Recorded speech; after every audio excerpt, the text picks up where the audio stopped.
Shalom, selamat pagi saudara-saudari kami yang terkasih di dalam Tuhan Yesus Kristus yang berada di Indonesia dan sekitarnya. Selamat sore menjelang malam bagi saudara-saudari kami yang terkasih di dalam Tuhan Yesus yang berada di belahan dunia di Amerika. Dan kami secara khusus melepaskan shalom bagi negara bagian Hawaii yang berada di Amerika Serikat yang sedang berduka di dalam nama Tuhan Yesus. Biarlah damai sejahtera, kasih Tuhan turun atas seluruh tanah Hawaii dengan penduduknya. Juga kami Tuhan memberi shalom kepada saudara-saudari kami yang terkasih yang berada di Eropa dan sekitarnya. Mari saudara-saudariku yang terkasih, kita mulai renungan kitab Wahyu pada pagi ini. Biarlah kita mendengarkan satu pujian yang dibawakan oleh Ibu Murni, Ku berdiam dekat Bapa. Kami persilakan.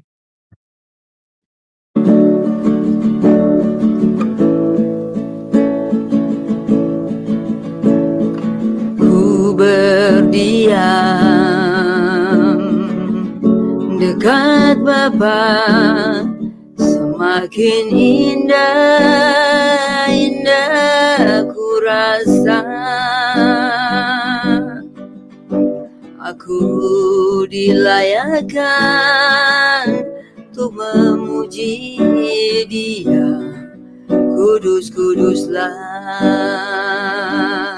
Raja segala raja. Ku bernyanyi bagi Dia, kurban terindah akan ku sembahkan. Pujian ku naikkan, jiwaku bersorak, aku diangkat semakin dekat dengan Bapa. Dalam hadiratnya ku rasa bahagia. Dalam hadiratnya ada damai dan sejahtera. Dalam hadiratnya ku temukan iman, kekuatan. Dalam hadiratnya ku temukan kasih-Nya.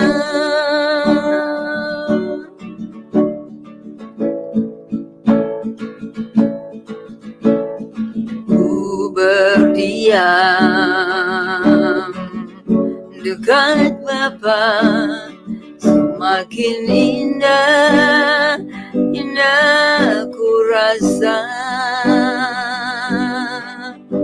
Aku dilayakkan untuk memuji Dia, kudus-kuduslah Raja segala raja. Ku bernyanyi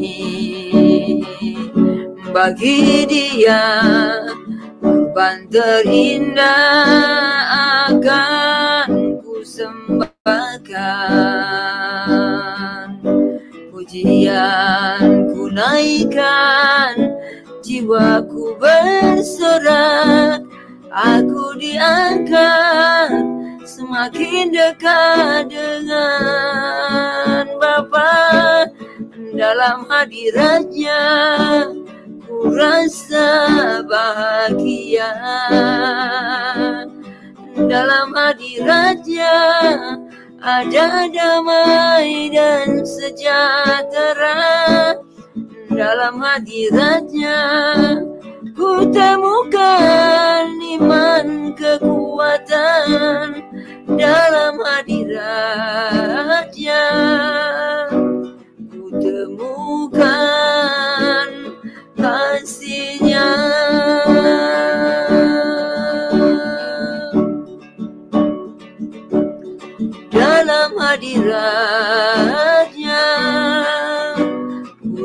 temukan kasih-Nya.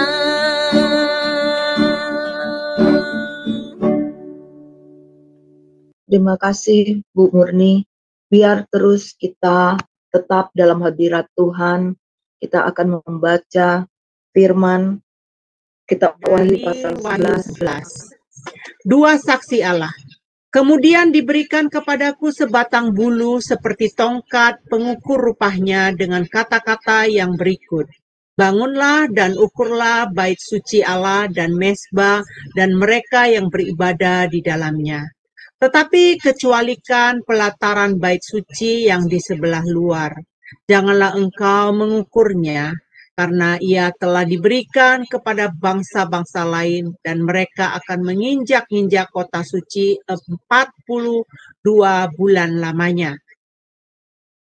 Dan aku akan memberikan tugas kepada 2 saksiku, supaya mereka bernubuat sambil berkabung 1260 hari lamanya. Mereka adalah kedua pohon zaitun dan kedua kaki dian yang berdiam di hadapan Tuhan semesta alam. Dan jikalau ada orang yang hendak menyakiti mereka, keluarlah api dari mulut mereka, menghanguskan semua musuh mereka. Dan jikalau ada orang yang hendak menyakiti mereka, maka orang itu harus mati secara itu. Mereka mempunyai kuasa menutup langit, supaya jangan turun hujan selama mereka bernubuat. Dan mereka mempunyai kuasa atas segala air untuk mengubahnya menjadi darah, dan untuk memukul bumi dengan segala jenis malapetaka setiap kali mereka menghendakinya. Dan apabila mereka menyelesaikan kesaksian mereka, maka binatang yang muncul dari jurang maut akan memerangi mereka dan mengalahkan serta membunuh mereka. Dan mayat mereka akan terletak di atas jalan raya kota besar, secara rohani disebut Sodom dan Mesir, di mana juga Tuhan mereka disalibkan. Dan orang-orang dari segala bangsa dan suku dan bahasa dan kaum melihat mayat mereka 3,5 hari lamanya, dan orang-orang itu tidak memperbolehkan mayat mereka dikuburkan.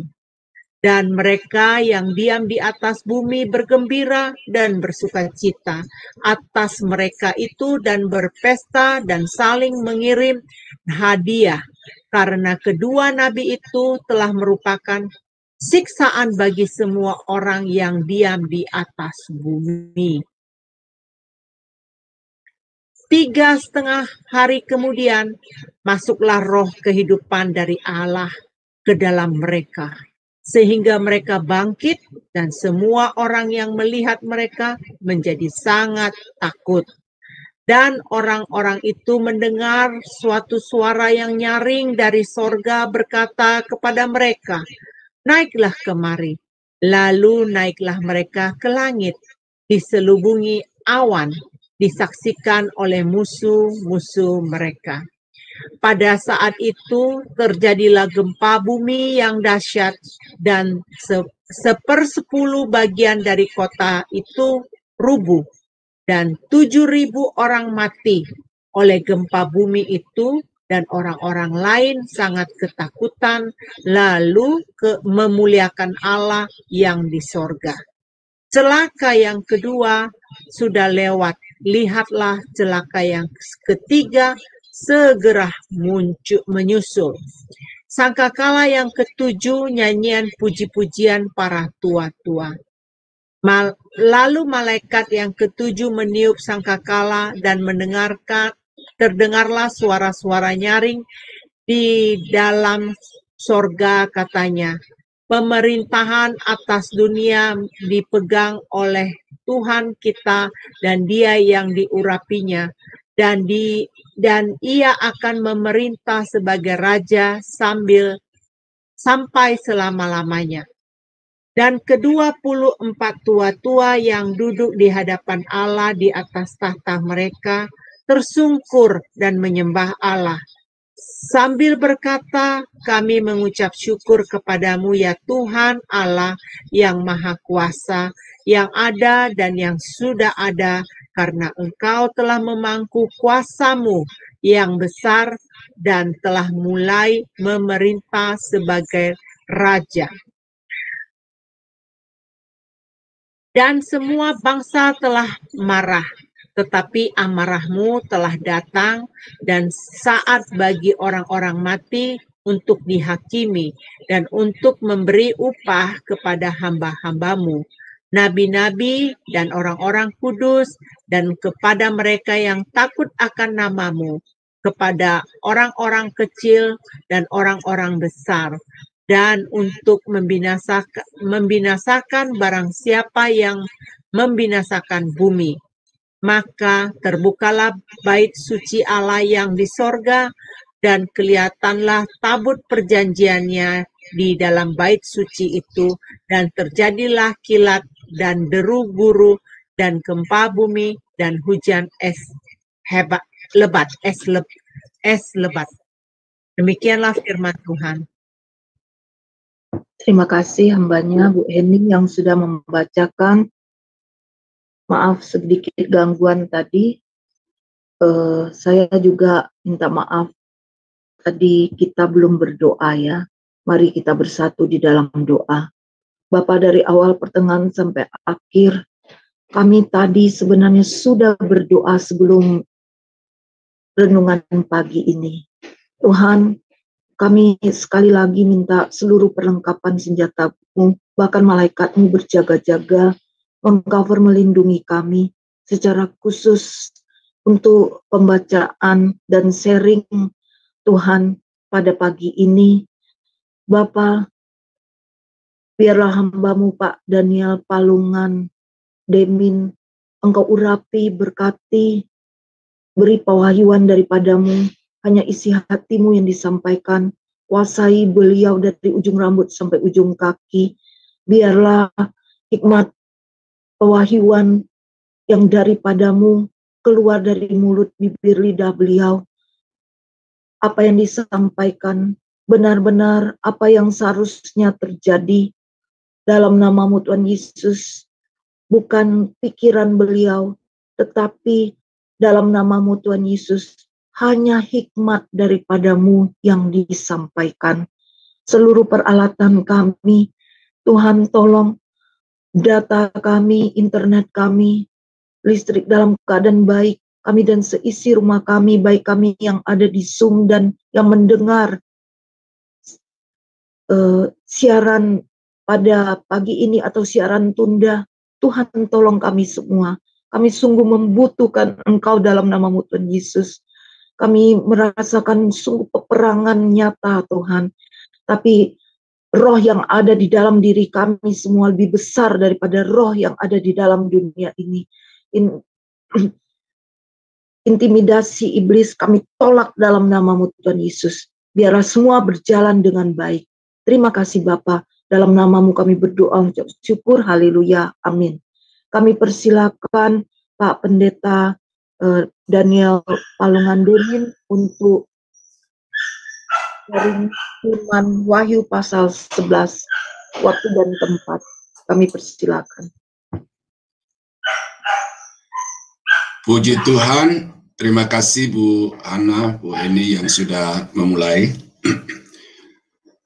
Nah, saudara-saudara yang terkasih di dalam Tuhan, pada hari ini kita masuk dalam satu pasal yang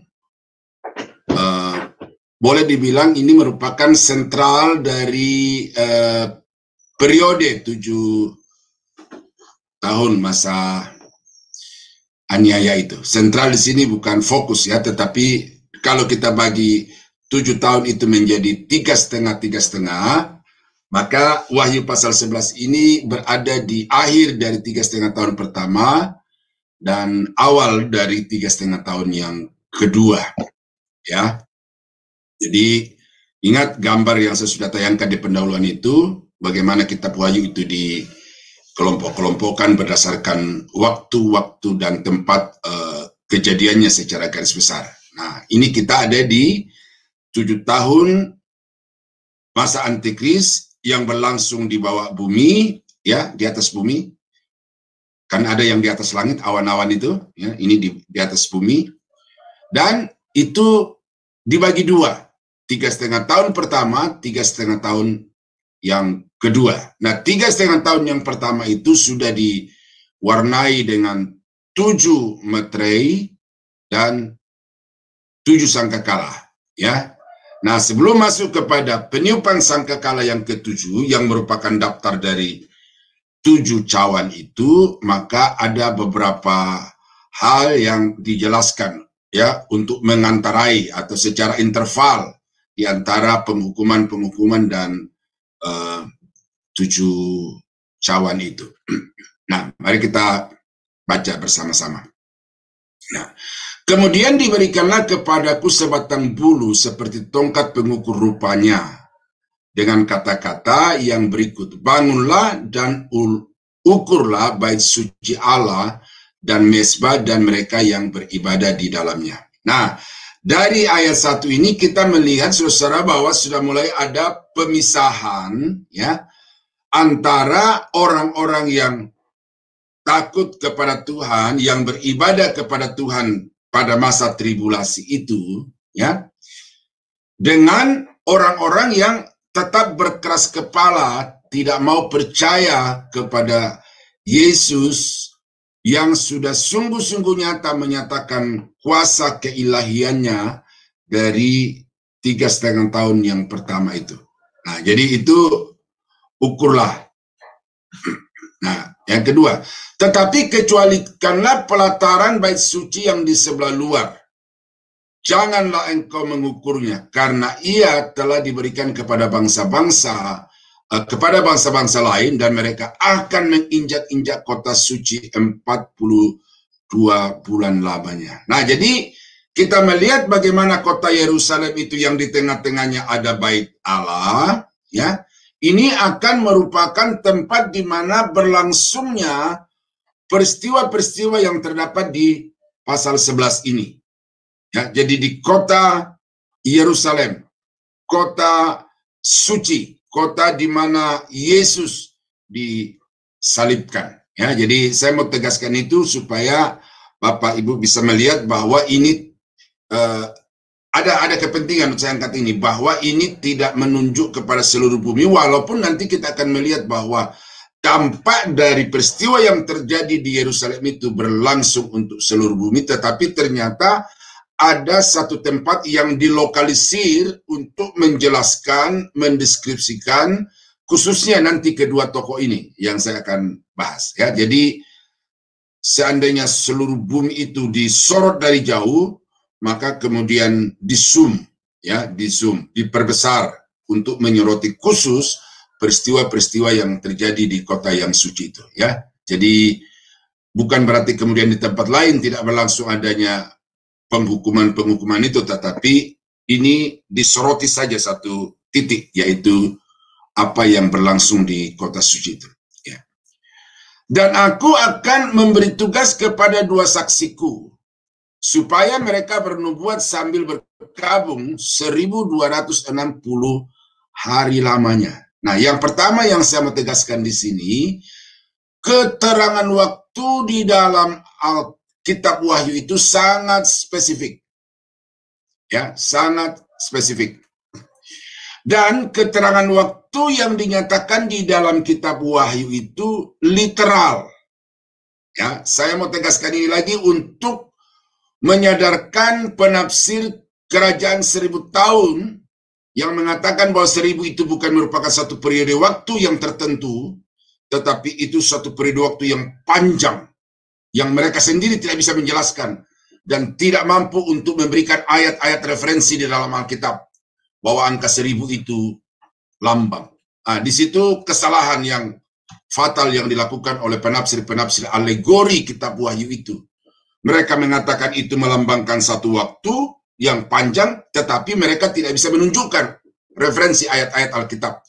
Mereka mengatakan itu lambang, tetapi mereka juga tidak bisa memberikan satu dukungan ayat Alkitab yang mengatakan bahwa 1000 itu sungguh merupakan satu lambang yang secara khusus merujuk kepada Wahyu pasal 20. Nah, jadi saya tegaskan itu Bapak Ibu, bahwa kitab Wahyu ini adalah kitab literal, kitab sejarah. Memang di dalamnya ada pemaparan-pemaparan yang puitis, yang berupa ungkapan, tetapi jelas juga Alkitab Wahyu maksudnya itu dapat memberikan satu pemahaman, pemaknaan terhadap simbol-simbol itu yang saya sudah buktikan. Saya rujuk beberapa bagian Perjanjian Lama yang mendukung bahwa kitab Wahyu itu adalah kitab historis. Ya, nah jadi mengenai waktu itu berlangsung selama 1242 bulan lamanya, ya 1260 hari di dalam ayat yang ketiga. Jadi disebut bulannya, tetapi juga disebut harinya, karena hari bagi kalender Yahudi itu 1 bulan 30 hari. Nah, yang kedua, siapa dua saksi ini? Dua saksi ini oleh penganut paham premil post-trib, ya, yang percaya bahwa gereja akan diangkat di awal kerajaan 1000 tahun, tetapi di akhir masa tribulasi. Nah, salah satu argumentasi mereka itu berbasis kepada dua saksi ini, bahwa dua saksi ini bukan berbicara tentang person, tetapi dua orang ini adalah simbol dari gereja. Nah, itu lagi yang saya mau angkat hari ini. Kenapa tadi saya sebutkan kota Yerusalem itu berkali-kali? Karena dua saksi ini akan melayani, akan mengalami pembunuhan di kota Yerusalem. Berarti mereka adalah satu lokal tertentu. Sementara gereja, kalau katakanlah gereja, ya, saya tidak setuju ada gereja di masa tribulasi, tetapi katakanlah kalau gereja masuk di dalam masa tribulasi, maka gereja bukan hanya ada di Yerusalem, tetapi gereja ada di seluruh bumi. Ya, tetapi saya sudah katakan di awal bahwa gereja tidak masuk di dalam masa tribulasi. Nah, jadi wilayah pelayanan daripada dua saksi ini terbatas di kota Yerusalem, tetapi dampak pelayanan mereka itu akan sampai ke ujung-ujung bumi. Nah, jadi saya sudah sampaikan dua saksi ini bukan gereja, dan keterangan waktu di dalam Alkitab itu sangat jelas. Ada jam, ada hari, ada bulan, ada tahun.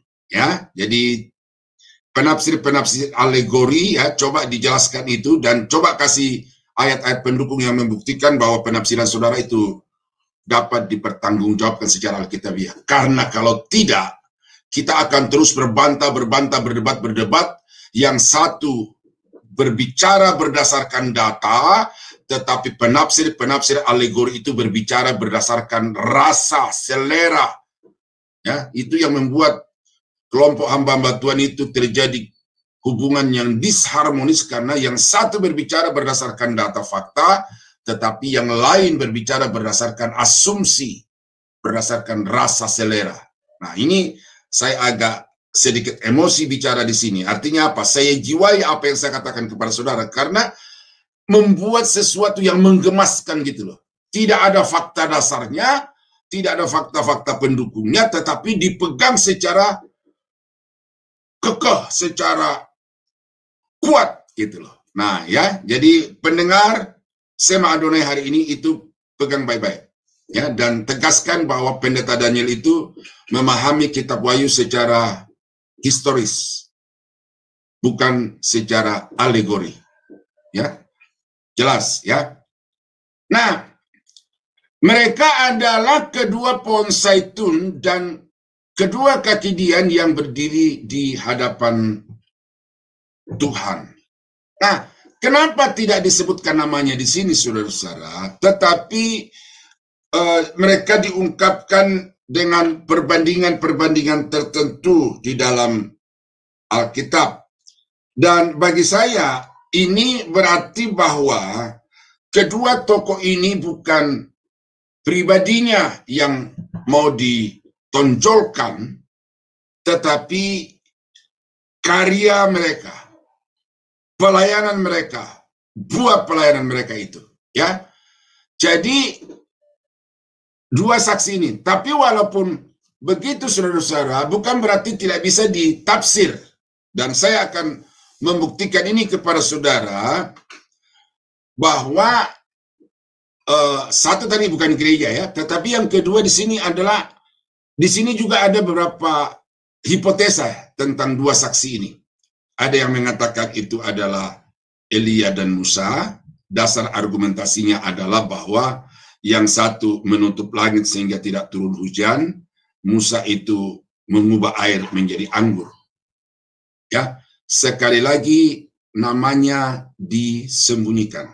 Jadi jangan serta-merta mengklaim hanya dari indikasi-indikasi, ya, deskripsi-deskripsi yang tidak begitu tegas menunjuk kepada siapapun. Ya, tetapi dua orang ini tidak juga harus dicari sumber-sumber data-datanya dari dalam Alkitab. Maka di dalam Alkitab itu ada tiga kemungkinan dari siapa tokoh-tokoh ini. Yang pertama itu adalah Elia, yang kedua adalah Musa, yang ketiga adalah Henok. Nah, mana dua dari tiga orang ini yang disebutkan di dalam kitab Wahyu? Yang pertama, Elia itu sudah tidak bisa diragukan lagi. Karena satu, Elia diangkat hidup-hidup ke surga, dan kemudian didukung juga dengan mujizat-mujizat bahwa dia pernah melakukan ini dan pernah melakukan itu. Ya, tetapi yang kedua, Musa itu mengundang tanda tanya yang besar. Memang dikatakan bahwa dia pernah mengubah air menjadi darah. Tetapi dikatakan di dalam ayat yang ke-6 itu, mereka mempunyai kuasa untuk mengubah air menjadi darah.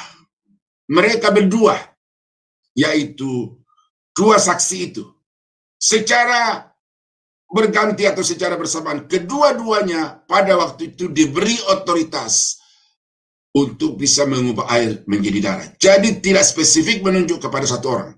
Demikian juga yang menutup langit sehingga tidak turun hujan, itu juga mereka, baik A maupun B. Tetapi karena satu data yang sangat kuat dari Alkitab bahwa Elia itu tidak pernah mengalami kematian, maka barulah pada masa tribulasi itu Elia akan mengalami kematian. Nah, yang kedua di dalam Alkitab itu, Musa. Kenapa bagi saya Musa ini tidak terlalu kuat data-datanya?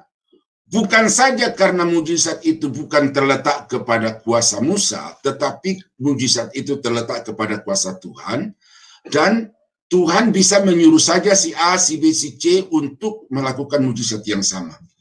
Tetapi data yang paling kuat yang saya jadikan sebagai satu referensi untuk menolak bahwa itu adalah Musa, karena di dalam Ibrani pasal 9 ayat yang ke-27, ya, Ibrani pasal 9 ayat 27, dan sama seperti manusia ditetapkan untuk mati hanya satu kali saja, dan sesudah itu dihakimi. Manusia ditetapkan mati hanya satu kali saja. Mati di sini adalah mati jasmani, perpisahan antara tubuh dan roh. Nah, sekarang pertanyaannya adalah, apakah Elisa belum pernah mati seperti Elia? Ya. Kalau kita baca di dalam kitab Ulangan, ya, itu jasad Musa diperebutkan antara malaikat terang dan malaikat gelap. Yang menjadi masalah di dalam kematian Musa itu bukan kematiannya, tetapi di mana kuburnya. Itu yang menjadi masalah. Jadi tidak ditemukannya kuburan Musa itu bukan berarti, ya, kuburan itu pusara. Kalau wilayah tempat penguburannya jelas, ya, di dalam Alkitab itu dan sudah buka peta. Tetapi pusara dari Musa itu yang tidak ditemukan. Nah, jadi jelas di dalam kitab Ulangan itu bahwa Musa mati Dan itu sudah memenuhi ketentuan Allah bahwa manusia mengalami kematian satu kali. Nah, jadi dengan dasar ini saya menolak bahwa dua saksi di dalam kitab Wahyu itu adalah Elia dan Musa. Sehingga bagi saya, yang paling tepat dan dapat dipertanggungjawabkan bahwa dua saksi itu adalah Elia dan Henok. Karena Henok tidak mengalami kematian sama seperti Elia. Dua-duanya diangkat. Dan kemudian nanti di masa tribulasi ini mereka akan ditugaskan. Nah, bagaimana dengan mujizat? Kalau kita baca di dalam ayat yang kelima, ini bukan mujizat Musa di sini. Jikalau ada orang yang hendak menyakiti mereka, keluarlah api dari mulut mereka. Tuh. Jadi Musa tidak pernah mengeluarkan api dari mulutnya. Jadi karena itu bukan berarti saya tidak menghargai Musa dalam hal ini Bapak Ibu ya, bukan itu maksud saya. Tetapi artinya kalau kita mau cari siapa dua tokoh yang akan mengambil peran yang sangat penting pada masa tribulasi itu, maka itu adalah Elia dan Henok.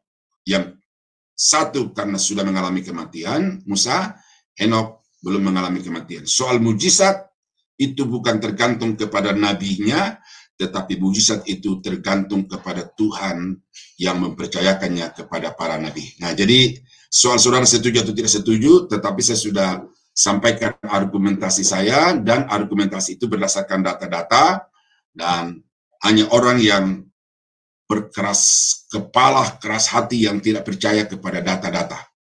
Ya. Dan saya sedih kalau ada dokter yang sudah dikasih data, tapi data itu diabaikan dan dia lebih suka berprinsip dengan asumsi yang tidak ada dasarnya. Ya, jadi kita melihat di situ ayat yang kelima dan ayat yang keenam bahwa juga ada proteksi Tuhan. Ya, siapa yang hendak menyakiti dua hamba Tuhan ini, maka Tuhan melengkapi mereka dengan kuasa untuk membalas orang-orang yang mau menyakiti itu. Dan jikalau orang-orang yang hendak menyakiti mereka, maka mereka juga harus mati. Ya, jadi bagaimana Tuhan telah menetapkan satu konsekuensi bagi orang-orang yang mau mencoba mengganggu dua hamba Tuhan yang dipersiapkan secara khusus itu. Nah, ayat yang ke-6 saya sudah sampaikan tadi. Dan apabila mereka telah menyelesaikan kesaksian mereka, maka binatang yang muncul dari dalam jurang maut akan memerangi mereka dan mengalahkan serta membunuh mereka. Ya, jadi ada binatang yang keluar dari jurang maut. Ya. Jadi sebelum saya jelaskan binatang ini, saya mau jelaskan dulu tentang kapan kematian dua saksi ini. Ya, tadi saya sudah katakan bahwa mereka muncul di tengah-tengah masa tribulasi.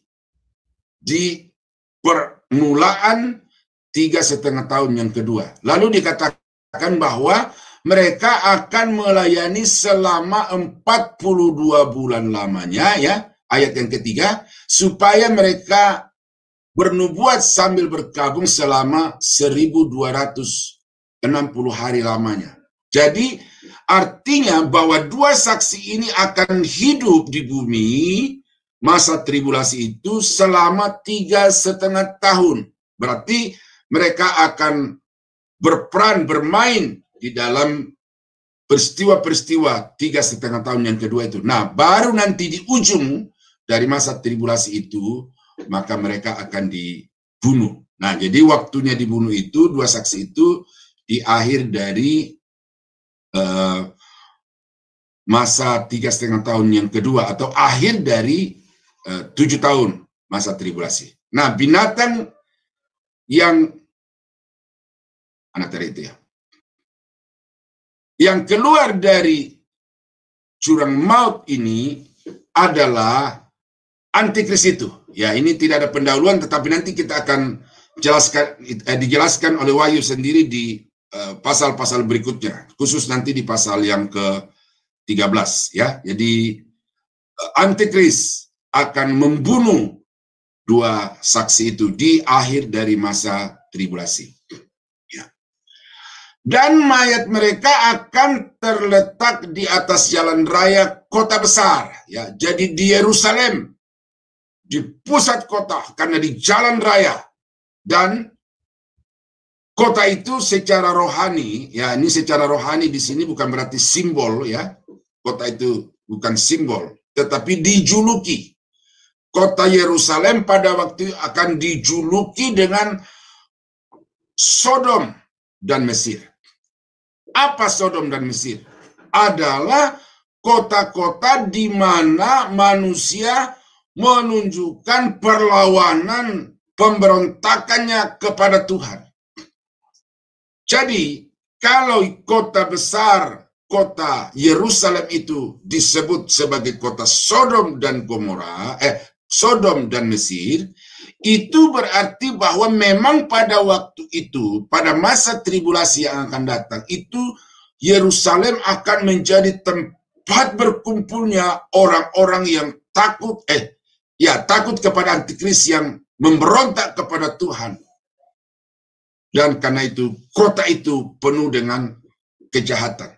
Tetapi di dalamnya ada bait Allah, dan di dalamnya ada orang-orang yang sedang beribadah karena takut kepada Tuhan.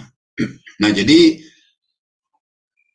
dikasih julukan Sodom dan Mesir. Sama seperti di Wahyu pasal 18 nanti, bagaimana kota Roma itu akan dijuluki Babel. Ya, itu juga dapat disebut dalam kalimat ini arti rohani. Jadi Roma dirohanikan sebagai Babel. Kenapa? Karena semua kejahatan-kejahatan Babel itu diadopsi seutuhnya oleh Roma baru yang akan muncul di atas muka bumi ini. Nah, jadi sama seperti ini. Yerusalem digelari Sodom dan Mesir karena pada waktu itu Yerusalem akan dipenuhi dengan orang-orang yang memberontak, melawan, dan anti Tuhan. Dan orang-orang dari segala, tunggu dulu, saya lewat ya. Mayat mereka tergeletak, tidak dikubur. Ya, ayat yang ke-9 juga. Tidak memperbolehkan mayat itu dikubur. Ya, ada satu ayat yang saya sempat baca tapi saya lupa. Raja-raja, nabi-nabi, orang-orang suci itu dikeruk dari dalam tanah, lalu tulang belulang mereka itu dilemparkan untuk menjadi pupuk dan menjadi makanan binatang-binatang. Itu adalah satu tanda penghinaan, tanda kemarahan. Nah, jadi kalau dua saksi ini mayat mereka itu tidak dikuburkan, berarti mereka ini direndahkan. Tidak ada penghormatan sama sekali kepada dua orang ini. Karena memang antikris tidak merasa berkepentingan untuk memberi penghormatan kepada kedua saksi ini. Ya. Tetapi justru itu dilakukan untuk memperlihatkan kepada seluruh dunia, ya, seluruh dunia, bahwa siapa yang mau melawan kepada penguasa, raja yang berkuasa pada masa antikris itu, maka mereka akan mengalami hal-hal yang demikian. Akan dibunuh, dihinakan, direndahkan, tidak diperlakukan secara manusiawi. Nah, jadi itu saudara-saudara, ya. Nah, ini reaksi dari masyarakat atau rakyat, ya. Dan mereka yang diam di atas bumi bergembira dan bersukacita atas mereka itu, atas dua saksi itu, dan mereka berpesta dan mereka saling mengirim hadiah karena kedua nabi itu telah merupakan siksaan bagi semua orang yang diam di bumi. Nah, ini alasan kenapa tidak dikuburkan, supaya seluruh bumi itu juga merasakan betapa pedihnya penderitaan yang dialami oleh orang-orang yang melawan kepada antikris, ya. Ini sama seperti apa yang terjadi di Hawaii, itu ya, membuat kita miris, membuat kita sedih, ya, kejadiannya di jauh sana, tetapi kita merasakan di sini karena kita punya sifat empati kepada saudara kita. Nah, sama seperti ini. Kejadiannya di Yerusalem, tetapi di seluruh penjuru bumi akan merasa kepedihan, merasa ya tanda petik ketakutan karena perlakuan antikris itu sungguh-sungguh kejam. Ya, seperti kami di Indonesia, ya puji Tuhan ya sejak Jokowi ini kita tentram, tetapi sebelum-sebelumnya itu bagaimana gereja-gereja itu hidup di dalam ketakutan, ketegangan karena ada kelompok-kelompok ormas yang suka-suka hati bisa mendatangi dan menghancurkan. Ya, jadi ada ketakutan. Nah, pada waktu itu orang-orang percaya itu melihat secara langsung apa yang terjadi dan karena itu mereka juga terintimidasi. Nah, jadi 3,5 hari itu merupakan pesta kemenangan bagi antikris dan pengikut-pengikutnya. Mereka saling memberi hadiah tanda kemenangan. Nah, setengah hari kemudian masuklah roh kehidupan dari Allah ke dalam mereka, sehingga mereka bangkit dan semua orang yang melihat mereka menjadi sangat takut. Oh, ini pengulangan ini, pengetikan yang salah ini. Ya, menjadi sangat takut. Karena bagaimana bisa terjadi hal seperti ini? 3,5 hari mereka berpesta pora, ya, bergembira, bersukacita. Tetapi tiba-tiba sukacita itu berubah menjadi ketegangan. Ya, saudara bisa lihat di video-video atau di film-film. Itu saya percaya bahwa ketika dua saksi ini mulai bergerak untuk hidup dan bangkit berdiri lagi, maka semua mata yang tadinya bersorak-sorak, bertepuk gembira itu tiba-tiba berdiri kaku kayak patung, mata mereka terbelalak dan mulut mereka menganga. Ya, saudara lihat aja itu. Kemudian kamera itu diputar dari satu ke satu yang lain dan semua orang yang ada di kota yang puluhan ribu bahkan mungkin ratusan ribu itu berdiri kaku bagaikan patung oleh karena ada sesuatu yang luar biasa terjadi. Orang yang sudah 3 hari sudah busuk, mungkin sudah mulai belatungan, tetapi tiba-tiba bergerak, bangun, berdiri tegak di hadapan mereka. Oh, saudara-saudara, itu sesuatu yang sama sekali tidak pernah diprediksi oleh antikris dan pengikut-pengikutnya, tetapi semua itu sudah berada di dalam rancangan kekal Tuhan dan direalisasikan pada 3,5 hari yang kematian dua saksi itu. Ya. Dan mereka yang diam di bumi bergembira. Oh, ini kok diulang lagi nih. Ya. Oh, saya memang copy 2 kali. Ya. Dan orang-orang itu mendengar suatu suara yang nyaring dari surga berkata kepada mereka, kepada dua saksi itu, naiklah kemari. Lalu naiklah mereka ke langit. Diselubungi awan, disaksikan oleh musuh-musuh mereka. Nah, jadi kita melihat di sini bagaimana Tuhan melakukan segala cara atau bisa mempergunakan segala cara untuk menunjukkan keagungan dan kemuliaannya, dan pada akhirnya akan ada pengakuan bahwa sungguh Tuhan Allah yang disembah oleh Abraham, Ishak dan Yakub itu adalah Allah yang hidup. Dan nanti kita akan melihat di bagian akhir dari kisah ini bagaimana pada waktu itu banyak orang akan bertobat dan percaya kepada Tuhan. Tetapi untuk bisa sampai ke situ, ternyata hamba-hamba Tuhan itu direlakan untuk mengalami siksaan, hambatan, bahkan kematian. Namun bukan berarti Tuhan kalah, tetapi Tuhan bertindak tepat pada waktunya.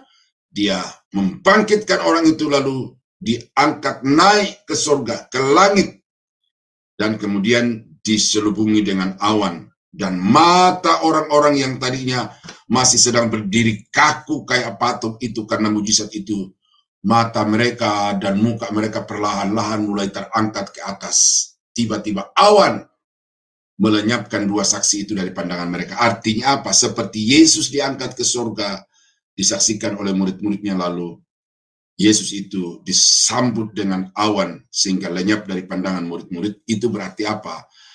Yesus masuk di dalam kemuliaan ilahinya, lalu sama seperti dua saksi ini juga ketika diangkat lalu diselubungi dengan awan, artinya mereka masuk ke dalam kemuliaan Allah, disaksikan oleh manusia seluruh muka bumi.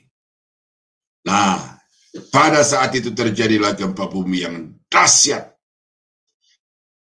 dan 1/10 bagian dari kota itu rubuh.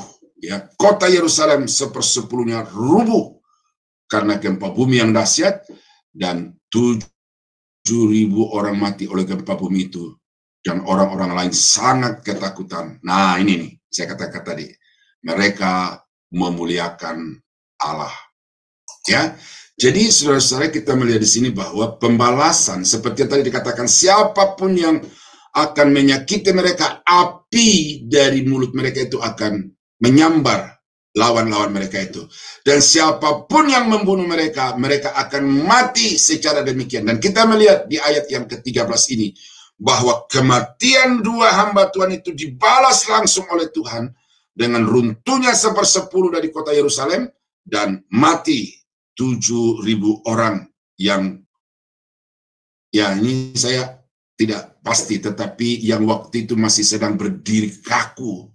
Tiba-tiba gempa bumi datang, tiba-tiba mereka roboh ditimpa oleh bangunan-bangunan yang runtuh itu, bahkan mungkin ada yang masuk ke dalam tanah oleh karena retakan-retakan tanah akibat gempa bumi itu.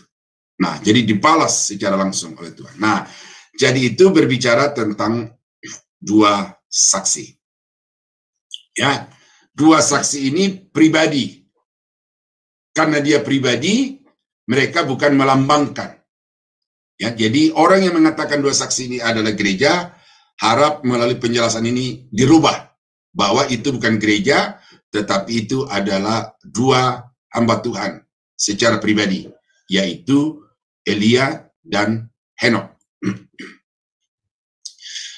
Mereka ya akan melayani selama 42 bulan, selama 1.260 hari, atau selama 3,5 tahun. Ya, jadi ada juga yang mengatakan bahwa 7 tahun itu dibagi dua. 3,5 tahun pertama sudah terjadi pada masa pelayanan Yesus, jadi yang tersisa kemudian ini tinggal hanya 3,5 tahun. Nah, itu juga satu, saya katakan bukan penafsiran, tetapi itu asumsi yang salah, karena mereka tidak membaca Daniel pasal 9 ayat yang ke-27. Ya. Nah, jadi itu kesimpulan dari pasal 11, 1 sampai 13.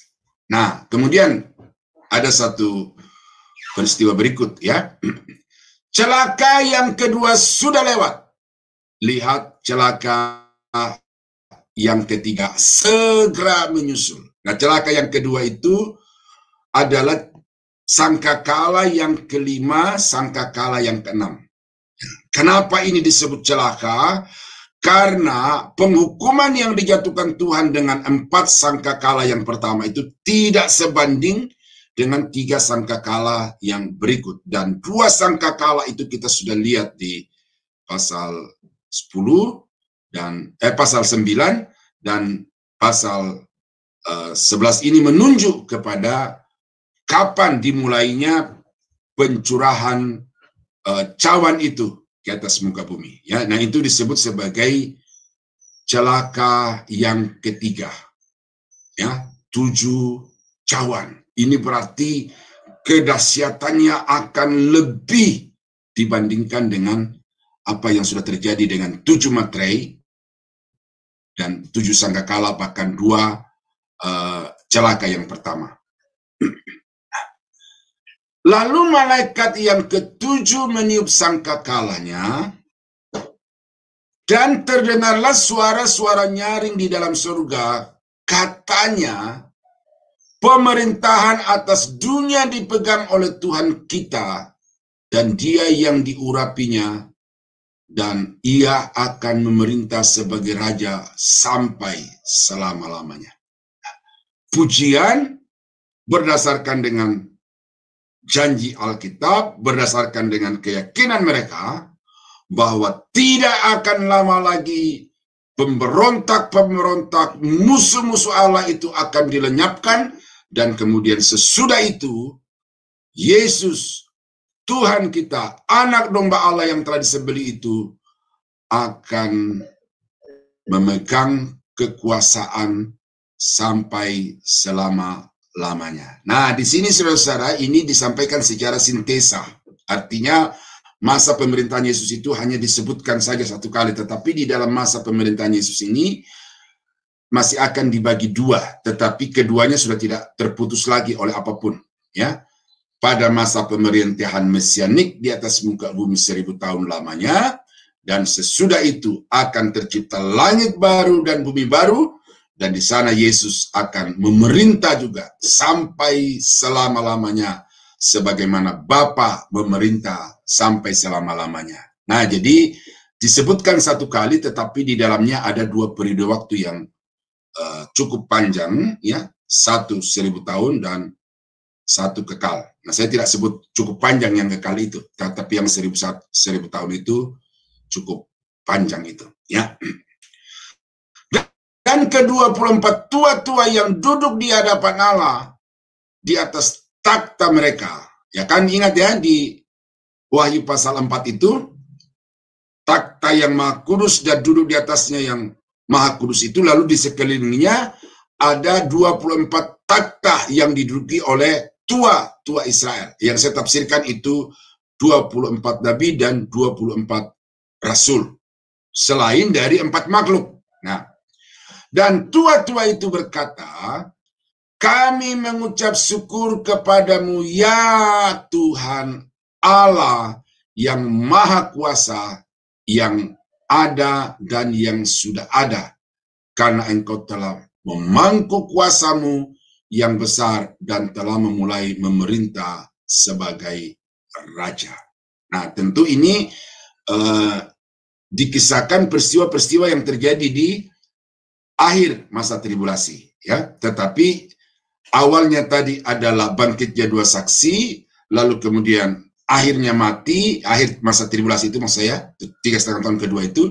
Nah, lalu di akhir dari masa tribulasi itu juga baru dikatakan di sini Tuhan itu akan memangku kekuasaan sampai selama-lamanya. Dan semua bangsa telah marah, tetapi amarahmu telah datang, dan saat bagi orang-orang mati untuk dihakimi dan untuk memberi upah kepada hamba-hambamu, nabi-nabi dan orang-orang kudus, dan kepada mereka yang takut akan namamu, kepada orang-orang kecil dan orang-orang besar, dan untuk membinasakan barang siapa yang membinasakan bumi. Nah, ini semacam satu rangkuman, tetapi bahwa di akhir dari masa tribulasi itu memang akan ada penghakiman. Nah, jadi itulah mungkin interval antara masa tribulasi dengan berdirinya kerajaan 1000 tahun itu didahului dengan adanya pengadilan-pengadilan. Kalau kita baca di dalam kitab Daniel pasal 12, memang berakhirnya 7 tahun dengan berawalnya kerajaan 1000 tahun itu ada 35 hari di situ yang tidak disebutkan apa-apa yang terjadi di sana. Tetapi kalau kita baca Alkitab bahwa akan ada pengadilan-pengadilan. Nah, mungkin disitulah 35 hari itu dipakai untuk saya agak lupa ya, 75 hari atau 35 hari. Nanti saudara konfirmasi di kitab Daniel pasal 12 itu ya, antara 35 dan 75 hari. Nah, itu adalah waktu-waktu yang dipakai untuk melangsungkan penghakiman. 3 penghakiman di situ. 1 penghakiman kepada bangsa Israel yang lolos dari masa tribulasi. Yang kedua, pengadilan atas bangsa-bangsa, baik yang percaya kepada Allahnya bangsa Israel pada masa tribulasi maupun bangsa-bangsa yang tetap berkeras kepala. Makanya ada kambing dan domba. Itu adalah pemisahan antara bangsa-bangsa yang orang-orang dari bangsa-bangsa yang percaya kepada Allah dan orang-orang dari bangsa-bangsa yang tidak percaya kepada Allah. Yang percaya disebut domba, yang tidak percaya disebut kambing. Ya, jadi itu. Lalu kemudian tuh pengadilan yang ketiga adalah iblis akan dihakimi, lalu kemudian dimasukkan ke dalam satu jurang yang tidak ada alasnya, dan dia akan terkurung di situ selama 1000 tahun lamanya. Nah, nanti saya akan jelaskan betapa spesifiknya waktu 1000 tahun di dalam Wahyu pasal 22 itu, dan itu tidak bisa dikatakan ini waktu yang panjang yang tidak jelas periode atau durasi waktunya, tetapi itu adalah 1000 yang memang ada keterangan-keterangan yang memberikan penjelasan sehingga 1000 itu menjadi waktu yang sangat spesifik.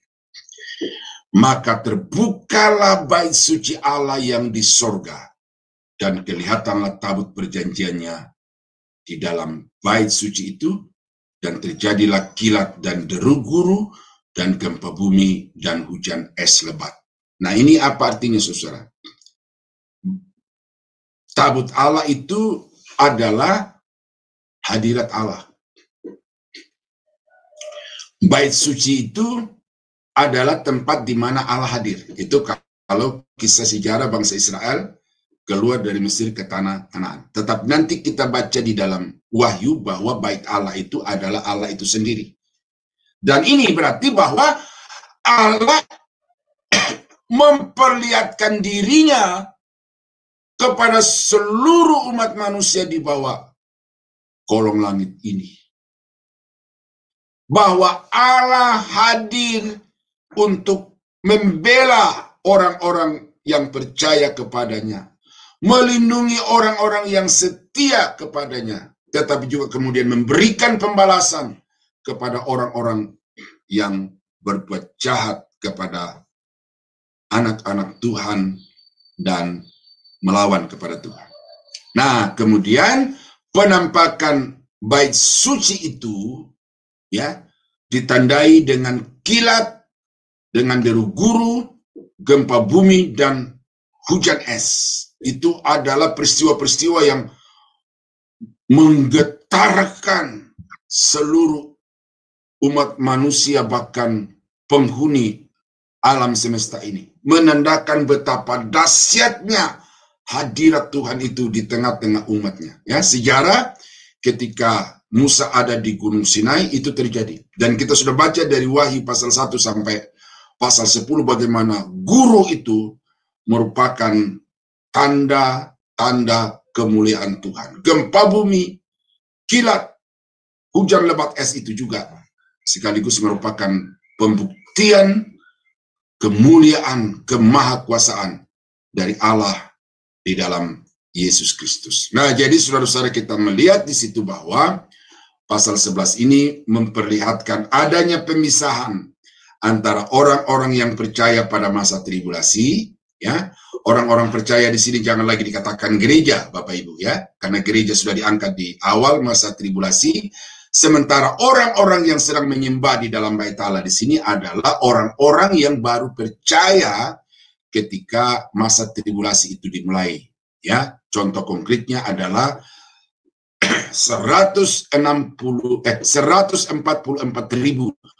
bangsa Israel yang dimeteraikan, dan mereka itulah yang kemudian bersaksi kepada semua orang dan khususnya kepada bangsa Israel, dan orang-orang yang percaya kepada kesaksian mereka itu berkumpul beribadah secara periodik di dalam bait Allah, dan mereka itu kemudian dipisahkan, dilindungi dari malapetaka yang akan terjadi di Yerusalem. Ya, tadi saya lupa tadi apa kemarin itu, bahwa kebakaran di Hawaii itu ada gereja yang terluput. Nah, jadi di Yerusalem itu ada gempa bumi, semua bangunan-bangunan runtuh, tetapi bait Allah itu utuh. Karena itu sudah diperintahkan kepada Yohanes, ukur, tetapi jangan ukur yang di luar pelataran bait suci, karena bait suci itu tempat di mana umat Allah hadir, dan karena itu mereka diselamatkan melalui bait Allah itu. Nah, jadi sungguh kita bersyukur ya, bahwa Tuhan yang kita sembah itu Tuhan tidak berdiam diri. Dia bukan hanya memberkati, tetapi dia juga memberi perlindungan. Jangan saudara merasa Tuhan tidak sayang kalau saudara tidak diberi kekayaan seperti orang-orang lain. Tetapi saudara diluputkan dari malapetaka, diluputkan dari segala macam kesukaran. Itu juga adalah berkat Tuhan yang wajib untuk saudara dan saya mensyukurinya kepada Tuhan. Jadi Bapak Ibu, kurang lebih itu yang saya bisa uraikan dari Wahyu pasal 11. Tentu ini tidak detail ya, karena saya tidak mengeluarkan kutipan-kutipan baik dari Alkitab maupun dari buku-buku ya. Ada beberapa buku yang saya baca, saya jadikan referensi ya, tetapi itu tidak terlalu tidak terlalu harus ya, bukan tidak penting, tidak terlalu harus, tetapi apa yang saya sampaikan kepada Bapak Ibu ini sudah merupakan rangkuman dari ayat-ayat referensi Alkitab dan juga pernyataan dari orang-orang yang mengamati atau menggali kitab Wahyu itu secara benar ya, bukan berdasarkan asumsi tetapi dengan data-data yang objektif. Nah, kiranya Tuhan memberkati Bapak Ibu. Mari maju terus ya, kita bersyukur sekali lagi bahwa kita ada di satu zaman yang semuanya serba anugerah, dan karena itu bersyukurlah bahwa kita tidak akan mengalami peristiwa-peristiwa yang terjadi di 7 tahun zaman antikris. Jangan pernah bermimpi bahwa ini terjadi di zaman gereja sekarang ya. Wahyu pasal 4 sampai pasal 19 itu terjadi pada masa tribulasi, dan Wahyu pasal 20 sampai pasal 22 itu berbicara tentang pemerintahan Yesus dan juga langit baru, bumi baru. Nah, mari kita tunduk kepala, kita berdoa. Bapa di surga, terima kasih untuk berkat Tuhan yang sudah kami dapatkan melalui Wahyu pasal 11. Kami dapat melihat bahwa Tuhan itu setia kepada umatnya, sehingga walaupun bangsa Israel itu berkeras kepala dan tidak mau terima Yesus sampai hari ini, tetapi ada saatnya nanti bahwa mereka akan berpaling sebagaimana janji Tuhan, dan Tuhan akan terus-menerus menaungi mereka, melindungi mereka, sehingga mereka tetap setia mengiring Engkau sampai pada akhir masa tribulasi. Kami mengucap syukur Tuhan yang kami sembah, Tuhan yang setia, Tuhan yang maha kuasa, dan Tuhan yang tidak pernah membiarkan orang-orang pilihannya itu diganggu oleh kuasa-kuasa jahat. Hamba-Mu sudah berhenti untuk memaparkan firman Tuhan ini, walaupun masih banyak hal yang tidak terungkap, tetapi kiranya apa yang sudah terungkap ini dapat memberikan pemahaman kepada anak-anak Tuhan untuk dapat memahami kitab Wahyu itu secara. Saudara-saudara yang kekasih, kiranya anugerah dari Allah Bapa di dalam surga, damai sejahtera dari Tuhan kita Yesus Kristus, serta persekutuan kuat kuasa Roh Kudus menyertai kita sekalian dari sekarang sampai selama-lamanya. Dalam nama Yesus, kami akhiri renungan pagi Sema Adonai pagi ini. Haleluya. Amin.